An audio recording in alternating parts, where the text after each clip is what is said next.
Só o que obedece crê, e só o que crê obedece. Sejam bem-vindos ao nosso canal Vida na Vida. Meu nome é João e hoje a gente vai falar um pouco sobre obediência, uma obediência genuína, uma obediência verdadeira, segundo as Escrituras. Então, por que eu queria falar sobre esse assunto hoje? Primeiramente, que é um assunto que me marcou muito na minha caminhada com o Senhor. No início da minha vida com Ele, no início da minha conversão, eu me lembro que eu me apegava muito a livros e à própria palavra, porque tinha algumas coisas que eu não entendia, que não estavam claras. Eu tentava buscar uma forma mais racional, sabe? De entender o Evangelho, de entender a vida de Deus, de entender o que Deus queria de mim e o que eu tinha que fazer. E eu me lembro que eu li algumas coisas sobre fé e obediência que marcou a minha vida. Assim, foi um divisor de águas. Eu nunca mais fui o mesmo. E eu queria compartilhar um pouco com vocês hoje. E eu gosto muito, essa frase que eu comecei o vídeo. A fé e a obediência, elas andam juntas, né?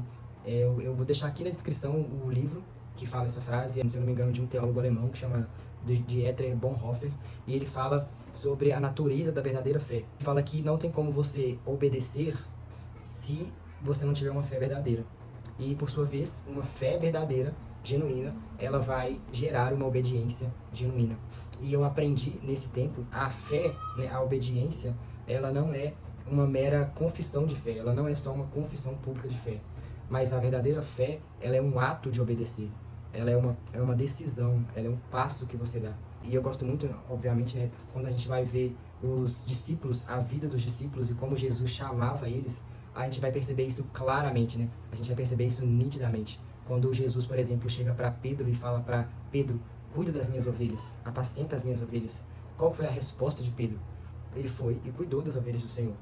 No barco, por exemplo, quando os discípulos estavam na tempestade, né, e Jesus chama para sair do barco, e Pedro, o que Pedro faz? Ele dá um passo e ele anda sobre as águas.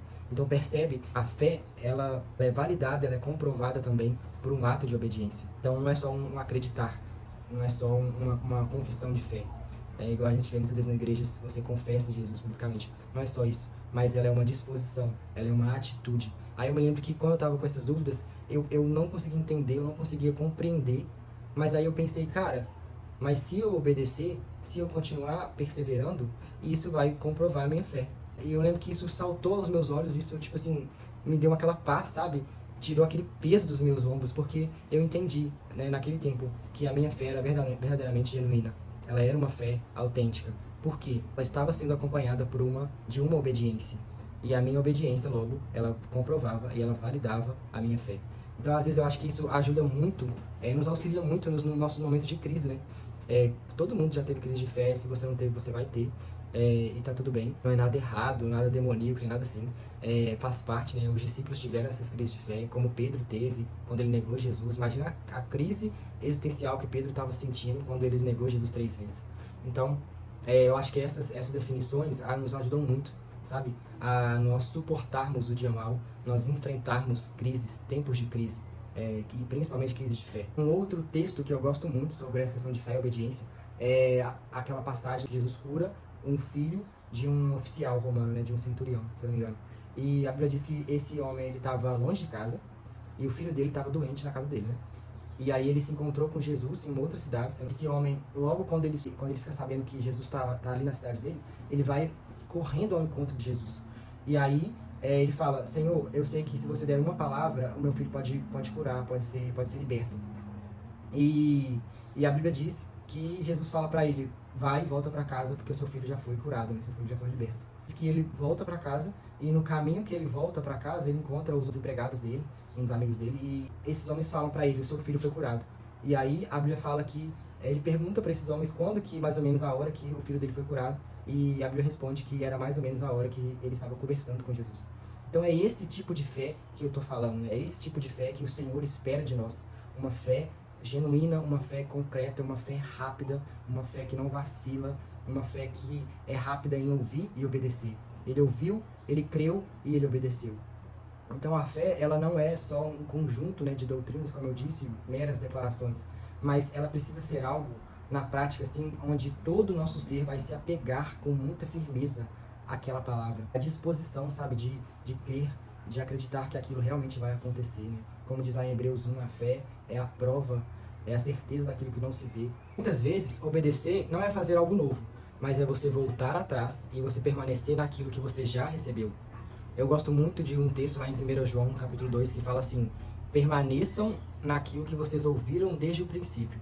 Porque se aquilo que vocês ouviram desde o princípio permanecer em vocês, verdadeiramente vocês terão comunhão com o Filho e com o Pai. A promessa que ele nos fez é essa, a vida eterna. Então olha como que João está falando para eles permanecerem, serem obedientes àquilo que eles já receberam. Eu me lembro que comigo foi muito assim. Eu me lembro que às vezes eu não tinha detalhes, eu tinha muita dúvida às vezes, e eu não tinha nada novo, tipo assim, para descobrir ou para buscar em Deus. Eu não conseguia pensar em algo novo. Eu me lembro que eu falava assim, eu preciso permanecer naquilo que eu já recebi. Eu preciso permanecer naquilo que eu já ouvi. Então eu vou meio que voltar para trás, dar um passo para trás e crer naquilo que eu já recebi. Uma coisa que eu percebi bem claramente é que às vezes me faltava obediência simples, sabe? Um entendimento simples de pegar e fazer, simplesmente. De crer e obedecer, simplesmente. E às vezes a gente cai nesse erro de que o mandamento de Deus, de que as palavras de Deus ainda carecem de uma explicação, ainda carecem de uma interpretação, tipo, muito lógica ou muito racional, sabe? Um lugar de atraso, sabe? Essa dúvida, essa não obediência, ela nos leva a um lugar de atraso, a um lugar de estagnação. Porque muitas vezes parava, porque eu ainda pensava, isso aqui não tá tão claro, então eu não vou fazer. Isso aqui eu não acredito muito ainda, então eu não vou fazer. Às vezes você já teve uma experiência com Deus e tá passando por uma crise de fé. Cara, calma, volta àquilo que você já recebeu. Permaneça naquilo. Talvez isso vai fazer toda a diferença, como fez comigo, como aconteceu comigo. Então, meu conselho para você é: reflita, lembre daquilo que o Senhor já te deu.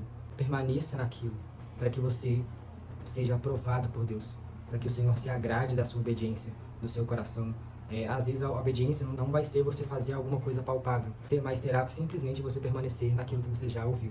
Simplesmente crer naquilo que você recebeu. Outro exemplo que eu gosto muito é a vida de Abraão. Eu sempre falo sobre Abraão, eu sempre vou falar porque ele teve uma obediência simples, uma obediência genuína, uma obediência real. E ele não precisou muito de lógica, ele não precisou perguntar muito. Deus falou, pega o seu filho, a promessa, e mata. E sabe, ele não ficou questionando, ele não ficou, nossa, mas será? Ele não subiu um monte, depois ele voltou, ele parou no meio, não. Ele foi rápido, concreto, e preparou o filho dele, preparou o sacrifício, né? Preparou a mesa ali do sacrifício, igual a Bíblia fala. Ele foi rápido. Cuidado com isso, porque muitas vezes a gente troca a obediência simples e pura por uma dúvida, por uma racionalidade que não vem do Senhor, que não é bíblica, e às vezes isso nos trava, isso te trava, isso te impede de obedecer. Nem sempre vai ter todas as respostas, nem sempre vai ter todos os detalhes, nem sempre vai estar claro as coisas, mas o Senhor espera de você uma obediência genuína, uma obediência real, uma obediência rápida. É você ler um versículo e o Espírito te trazer aquela revelação e você obedecer, e você crer. Então se diz lá, negue-se a si mesmo, é você ser rápido e negar a si mesmo e tomar a sua cruz.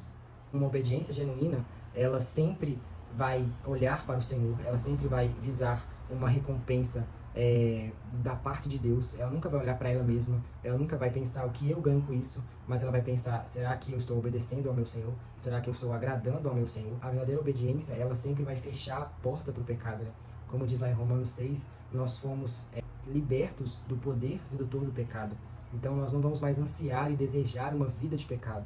Então o pecado, ele não é só um erro que você cai, que você comete, mas ele também é esse lugar de atraso, esse lugar de não obediência, esse lugar de postergar a obediência, de ouvir e não obedecer. Isso também é pecado.